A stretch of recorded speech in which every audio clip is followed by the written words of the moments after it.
Linda, can you briefly introduce yourself? Yeah. So my name is Linda. My background, career background is I've worked for um, big corporations and currently work for a nonprofit organization. I've worked in human resources management for about 18 years and then flipped over to the finance side, and been doing finance for another, I guess, quite a number of years. Um, I currently work three jobs. And I work in retail on a part-time basis as a visual merchandiser for a big Canadian corporation. I work, like I said, for a nonprofit organization in the finance department. And I also help mentor new Canadians with aspects in career aspirations. So I help them prepare themselves for the next step in their careers. And that is basically about myself, my career wise. I Thank am a you. mother. Yeah, I'm a mother of two, can't say kids anymore, grown young adults. And yeah, and I've actually encouraged them to get involved and give back to the community as well. So, yeah. One thing that I was always curious about, because Ralph mentioned you um, several times about you firing him. Yes. Can you explain what happened? Okay, actually, I didn't fire him. My boss did at the time. Ralph and I met working in the hotel industry, and I was already established in my career there in the finance department. And Ralph was working in the food and beverage department and decided that he needed a better career. So he applied for a position in the finance department, and it was the purchaser. So basically, the job of a purchaser is purchasing all the goods for the hotel. He had no experience, and the person that was actually leaving didn't really have enough time to train him. And also, not everyone can train people. There's a special niche in training people, and you have to have patience. And this gentleman didn't have patience in training Ralph. So, as someone with no experience and no training, it's like a deer in headlights, and it's just a very hard job to do. So, yeah, Ralph, after the limited training, Ralph, went into the position on his own. There was really not a lot of support. And then he just tried to navigate through the job and the tasks. And he was there late at night, working like at least 15 hours a day. And I would call him and say, "Why are you still there? Like, go home." And then one day we just started talking, and I said to him, "Maybe this job isn't for you. You're so stressed out, you can't sleep, you're here like 15 hours a day. That's not work-life balance, right?" Mhm. And so I don't think he was really fired as he says it, but it was a turning point. So he actually, and then something happened. I don't know, something happened where he didn't do something that he was supposed to do in a Mhm. task wise. And um, some of the other managers were not happy with him not completing the task and went to the director of finance, which was our boss, and told him about it. So my boss had a conversation with Ralph, and because the task was very important to the operational side of the organization, um, Ralph got let go. I encouraged Rolf to really think about his career at that time, because I don't think anyone should go in feeling stressed or being that way. I also think the onus is also on the company because they didn't actually give him the proper tools to succeed at the job. And so Rolf says I fired him. I did not. I Oh, I thought it was he, like a dramatic conflict between you and him. And I thought it would be no, so much, yeah. no, he always likes to, Okay. yeah, he just says it that way for dramatic purposes. But I did encourage him that he need to think of another line of business to get into, right? Right. And so when he was let go, when anyone gets let go from a job, you always think about your self-worth, and you always think about, why wasn't I good enough for the job, or what skills didn't I have? And so you go through a downward spiral and thinking, that there's not going to be another job for you out there that you'll be successful at. And so I encouraged him. I said, some people don't realize sometimes when you are fired or let go, you will actually see the strengths of yourself. And maybe that job wasn't for you. Maybe the next job that you're going to apply for and get is the perfect job for you, right? Everything that happens to you in life is a learning opportunity. If you think of it as a negative thing, then it's going to be a negative thing, right? So I think that everything that happens, whether it's positive or negative, you take it in stride, you learn from it, and you grow from it. And then you show yourself, and then you could show the other people that you worked with and say, hey, this is where I am now in my career. So thank you for firing me, right?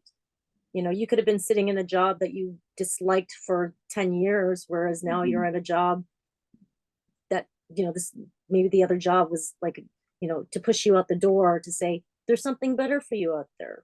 This isn't for you, right? So I do think a lot of times people look at the negative side of it, but they don't really think about the positive side. Yeah. Yes, but I did not fire him. Yeah. Okay. I was more instrumental of telling him that you needed to look at your career and figure out what you wanted to do, because obviously this career isn't for you if it's causing you this much stress. That's an important message. You mentioned that you were in the HR management. Can you tell me a little bit about how it all started? So what made you interested in it, and what did you do? Okay. My background is hotel management. And so Was that your major? Yeah, yes. I don't have a degree. I have a diploma. So I had a diploma. I was going through my HR degree, and then life happens. I get married, I had kids and whatever. So I had a hotel diploma from a college here in Toronto, and I did an internship. And for anybody who is currently in school, you have to try to find a program with an internship. It gives you hands-on opportunity and get your foot in the door of that industry. So I did an internship at a major luxury hotel downtown. And I worked in human resources there, as well as financial, in the finance department as well. And did whatever they asked me to do, learned a lot of HR skills.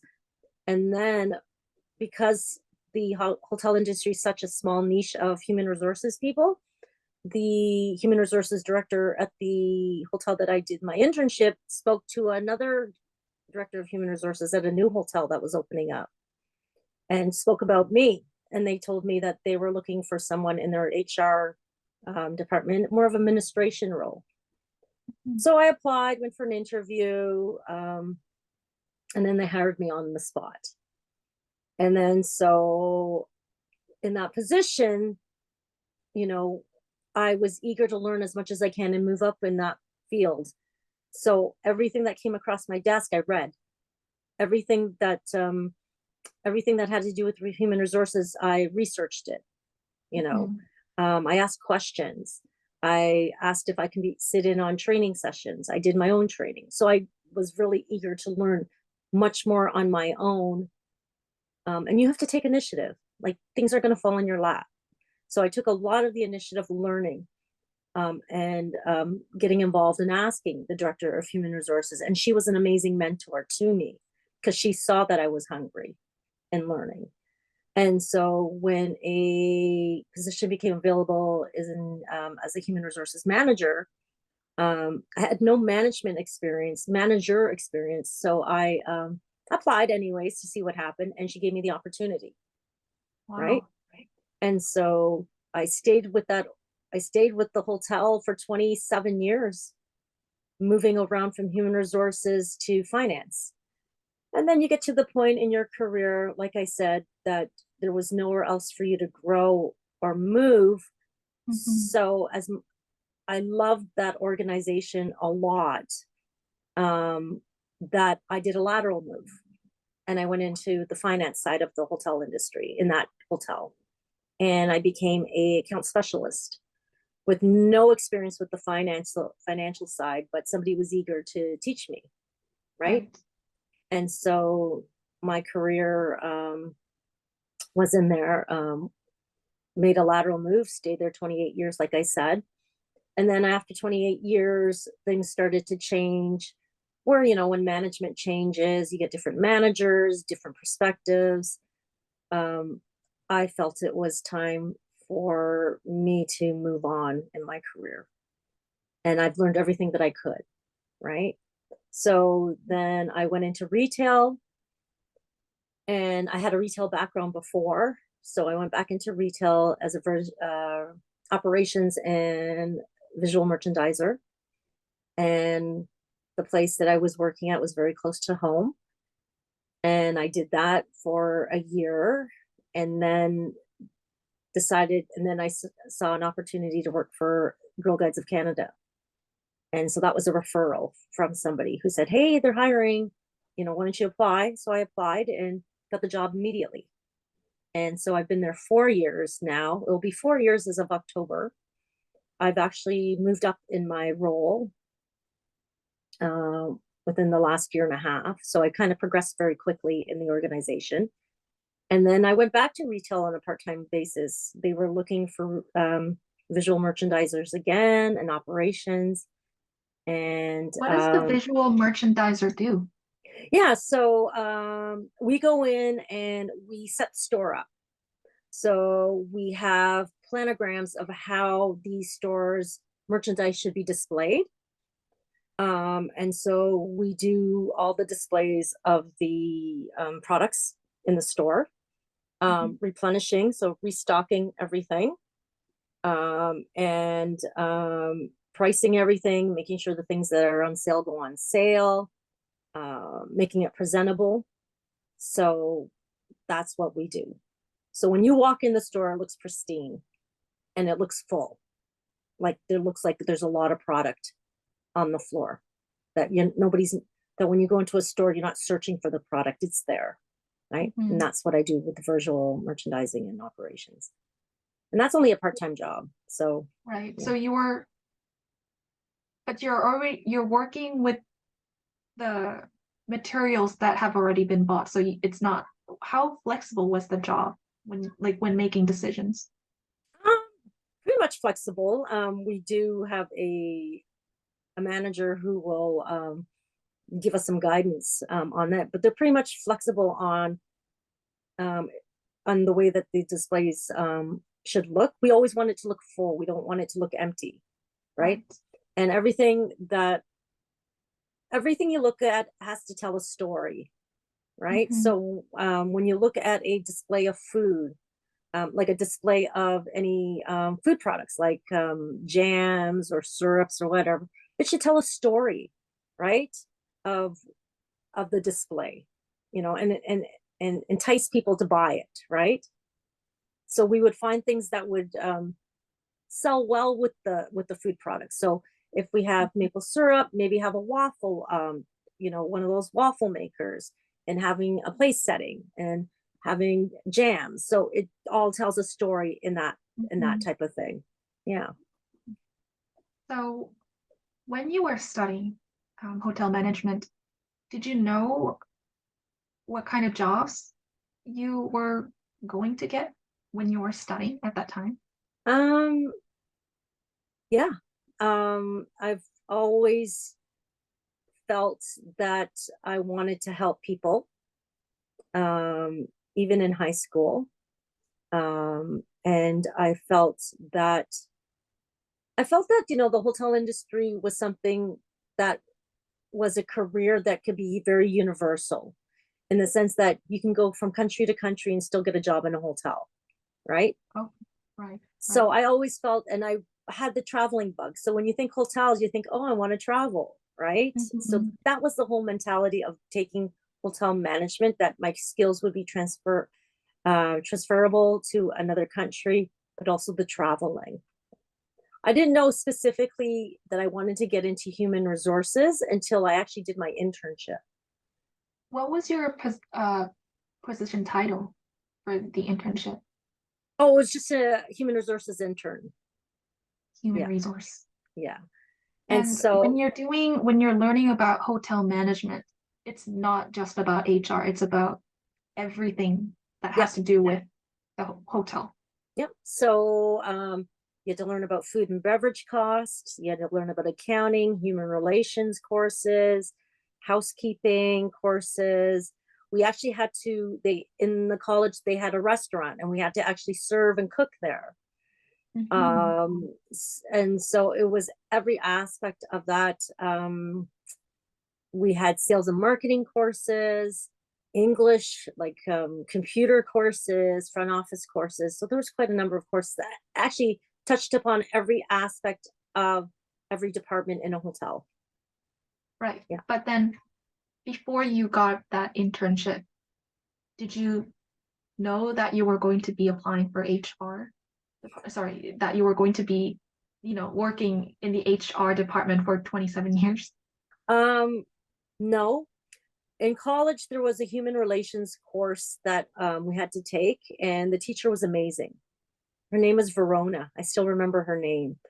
And the way she presented the course and the information, I was just intrigued with that. So when I did my internship, they asked me where I wanted to be placed, because they basically base it on what type of position are you looking for, right? So at the time I said, oh, food and beverage and human resources or accounting, whichever three I can get, because I had to give them a selection.